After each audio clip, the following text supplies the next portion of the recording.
श्री राधे राधे। श्याम। तो भागवतम का जो महात्म्य है, इसकी यही विशेषता है कि राधा रानी का भक्ति मार्ग का संचालन कैसे होता है और कैसे वो प्रचार माध्यम से सब जगह में कृष्ण के प्रेम का वितरण करना चाहती है और कैसे करती हैं। इसलिए भागवतम ग्रंथ जो है ये हमें पंथ दिखाता है। तो आगे विशेष बात समझाई गई है। एक आत्मदेव नाम के ब्राह्मण होते हैं, उनकी एक पत्नी होती है, धुंधली उसका नाम होता है, और वो कर्म कांड में बड़ा निपुण होता है। वैदिक कर्म कांड में कोई भी पूजा उससे करवा लो, बड़ा निपुण था वो स्मार्ट कर्म करने में, तो और स्मार्ट दोनों कर्म करता है, बड़ा विद्वान था। लेकिन उसे कोई संतान नहीं थी। ऐसे वेदों में राजा दशरथ ने भी और अन्य भी राजाओं ने पुत्रश्री यज्ञ किया था, तो लोगों को पुत्र की प्राप्ति हो जाती थी, लेकिन उसे कोई संतान नहीं थी। और वैदिक विधि विधान में एक बात बताई है कि धर्म कार्य करने में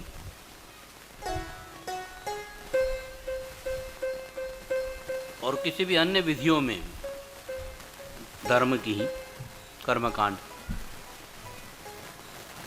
कि कम से कम पुत्र की प्राप्ति होनी चाहिए। जिसके संतान नहीं है उसके द्वारा यदि कुछ आहुति देवी दी जाती हैं तो देवी देवता उन आहुतियों को स्वीकार नहीं करते। इसलिए उसने देखा मैं इतनी पूजा पाठ करता हूँ लेकिन देवता मेरे से नाराज़ है कि मेरे को कोई संतति नहीं है, इसलिए मेरे द्वारा अर्पित जो भी सामग्री होती है देवतागण स्वीकार नहीं करते हैं, पितृगण भी स्वीकार नहीं करते हैं। और ऐसी स्थिति में मैं क्या करूं, बड़ा उदास हो गया। तो उसने सोचा कि जिस गाय को मैं पालता हूं वो बांझ रह जाती है, जिस पेड़ को लगाता है उसको फल फूल ही नहीं लगते, तो मेरे द्वारा जो भी कार्य होता है वो विपरीत होता जा रहा है। तो ऐसी स्थिति में मैं क्या करूं? नाम आत्मदेव, आत्मज्ञान प्राप्त था लेकिन आत्म शांति नहीं थी और बड़ा विचलित, बड़ा उदास हो गया था। उसने सोचा कि चलो जाके खुदकुशी कर लेते। आत्महत्या करने की उसने सोची और खुदकुशी करने के लिए जैसे घर-द्वार छोड़कर निकल गया जंगल में, तो एक सरोवर था। उसने सोचा कि यहाँ जाके जलपान करेंगे, बैठ जाएंगे या ही शरीर छोड़ देंगे। ऐसे विचार ही कर रहा था, उतने में एक यति आ गए, सन्यासी। उन्होंने हाथ पैर धोए, जलपान किया और उसने भी उनको करने दिया। फिर ये आत्मदेव ने जाके उनके दोनों चरण पकड़ लिए। महात्मा जी, इस संसार में मेरा कुल अच्छा है, मैं ब्राह्मण कुल का हूँ, ऊंचे कुल का हूँ, लेकिन क्या करूँ, मेरा दुर्भाग्य है, मुझे कोई संतति नहीं है। और पहले जितनी भी घटनाएं घटित होगी वो सब कह सुनाई।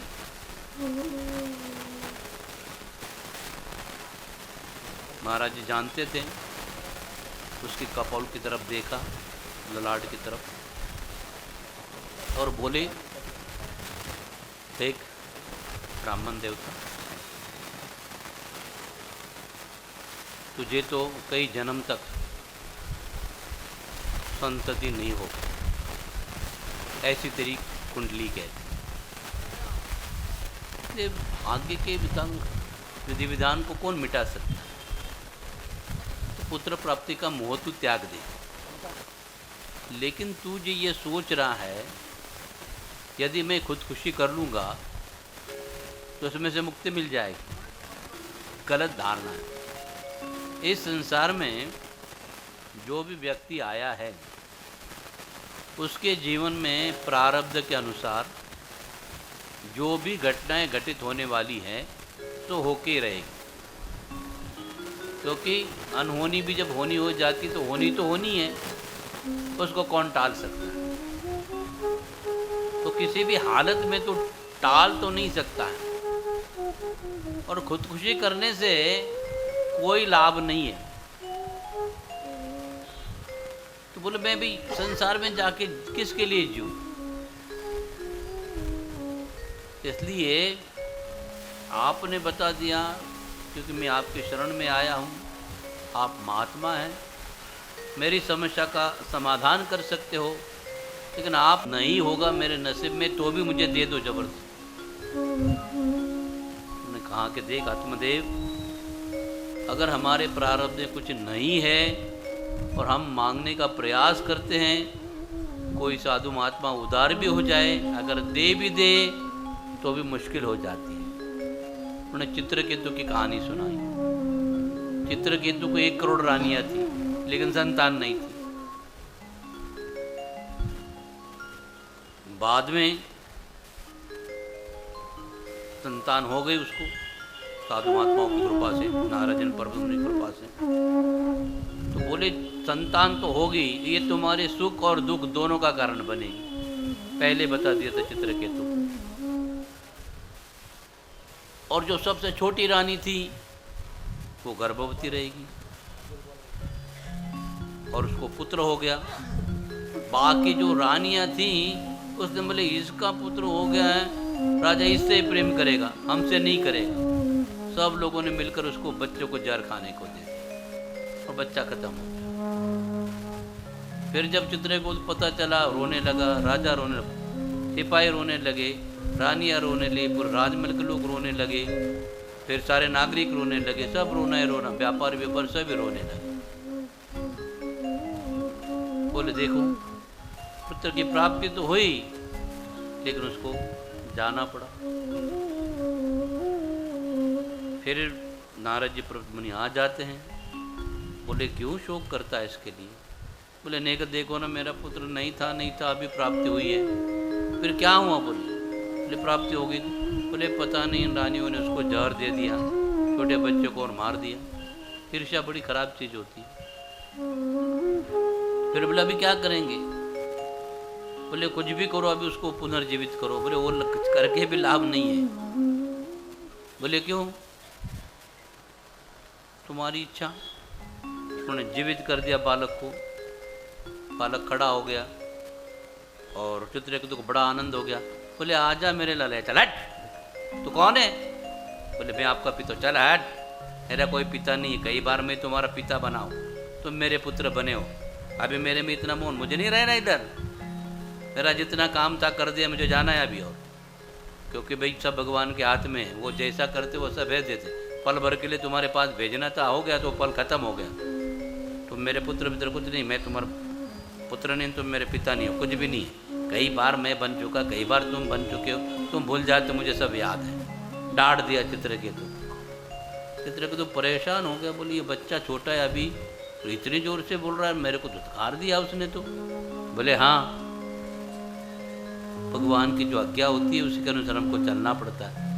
कभी 2 दिन के लिए इनके घर में, तो कभी 25 साल के लिए, कभी 20 साल के लिए, कभी 80 साल के लिए कोटा सबको दिया जाता है। कोटा खत्म होने के बाद में लोटा लेके चलना पड़ता है। ये संसार है, बता दिया। आत्मदेवन बोलना कुछ भी करो, मुझे चाहिए ही चाहिए।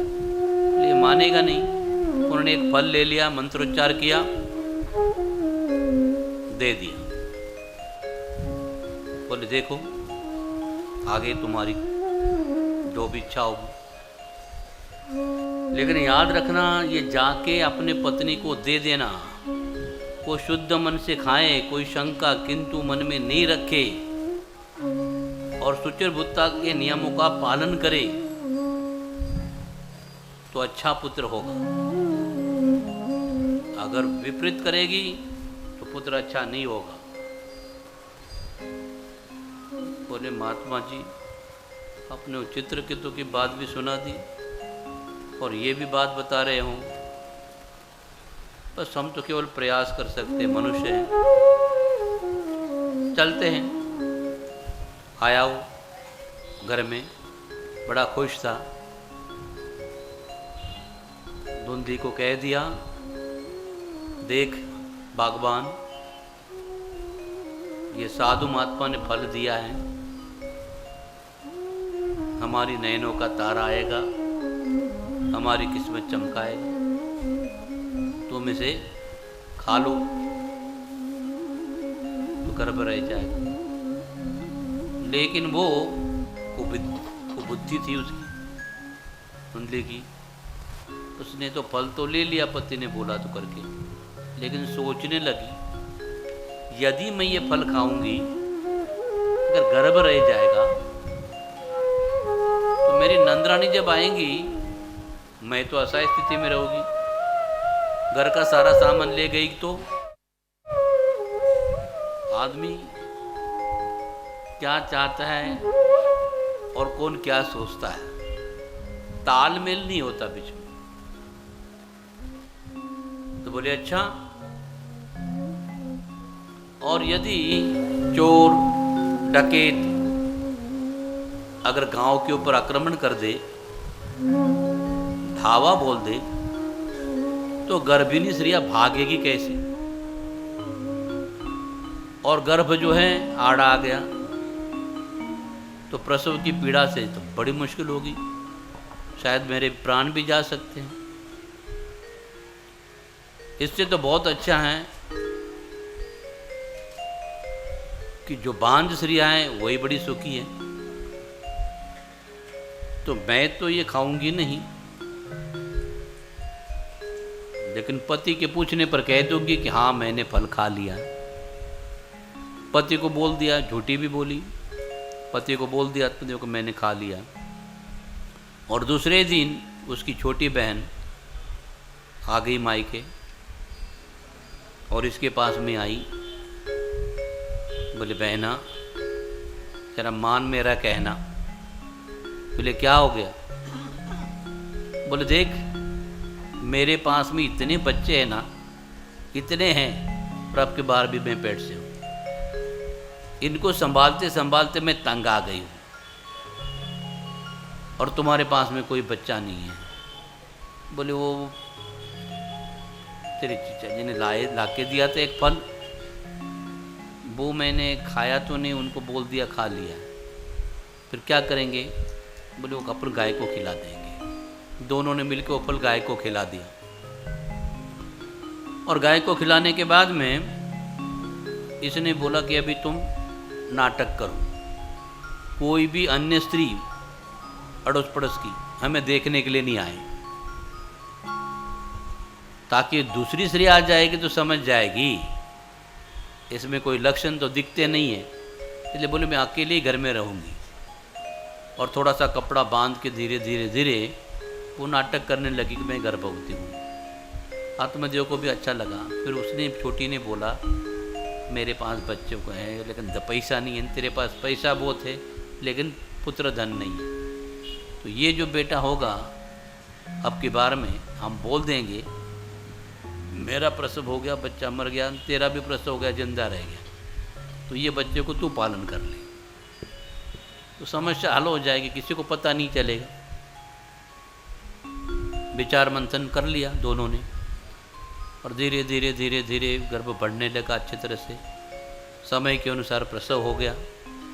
तुरंत ही उसने बोल दिया वो चला गया है और अभी ये मुझे भी हो गया है तो ये जीवित है।